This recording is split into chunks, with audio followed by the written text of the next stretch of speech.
क्या स्वामी प्रसाद मौर्य के जाने से बीजेपी में हुई आरपीएन की एंट्री?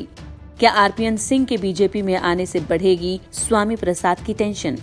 यूपी विधानसभा चुनाव से ठीक पहले कांग्रेस को जोर का झटका लगा है। पूर्व केंद्रीय मंत्री रतनजीत प्रताप नारायण सिंह यानी आरपीएन सिंह ने कांग्रेस से इस्तीफा दे दिया और लगे हाथ बीजेपी में शामिल भी हो गए। कहा जा रहा है कि आरपीएन सिंह की अचानक बीजेपी में एंट्री स्वामी प्रसाद मौर्य की वजह से हुई है, जो हाल ही में एसपी में शामिल हुए हैं। कहा जा रहा है कि आरपीएन के बीजेपी में आने से पडरौना सीट पर मौर्य की टेंशन बढ़ने वाली है। दरअसल स्वामी प्रसाद मौर्य और आरपीएन सिंह कुशीनगर की राजनीति के दो अलग अलग ध्रुव हैं और दोनों के बीच राजनीतिक नूरा कुश्ती 2009 से चली आ रही है।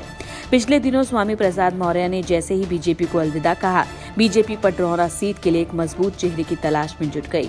स्वामी प्रसाद मौर्य इसी सीट से विधायक चुने जाते हैं। वो लगातार 3 बार से चुनाव जीत रहे हैं। ऐसे में अब माना जा रहा है कि बीजेपी पडरौना से आरपीएन सिंह को उतार सकती है, जिनकी ये पुरानी सीट रही है। आरपीएन भी लगातार 3 बार इस सीट को जीत चुके हैं। ऐसे में पडरौना में इस बार मौर्य वर्सेस राजा साहब की जंग देखने को मिल सकती है। जाहिर है आरपीएन सिंह के बीजेपी में जाने पर एसपी नेता स्वामी प्रसाद मौर्य टेंशन में होंगे। इस सीट को मौर्य ने 2009 में हुए विधानसभा उपचुनाव में बतौर बीएसपी प्रत्याशी आरपीएन सिंह की मां को बड़े अंतर से करारी शिकस्त देकर छीना था। इसके बाद 2012 का चुनाव भी पडरौना सीट से बीएसपी की टिकट पर स्वामी प्रसाद मौर्य जीतने में कामयाब हो गए। स्वामी प्रसाद का पडरौना में कद बढ़ रहा था, लेकिन आरपीएन सिंह 2014 का लोकसभा चुनाव हार गए।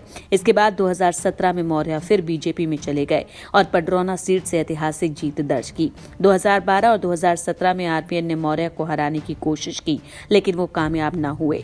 वो एक बार फिर 2019 के चुनाव में आरपीएन लोकसभा का चुनाव हार गए और इस सीट पर उनकी पकड़ ढीली पड़ गई। ऐसे में आरपीएन के पास स्वामी प्रसाद मौर्य से ये सीट छीनने का शानदार मौका है। हालांकि आरपीएन के बीजेपी में जाने और पडरौना से चुनाव लड़ने की अटकलों पर मौर्य ने कहा कि उनके बीजेपी में जाने से कोई फायदा नहीं मिलने वाला।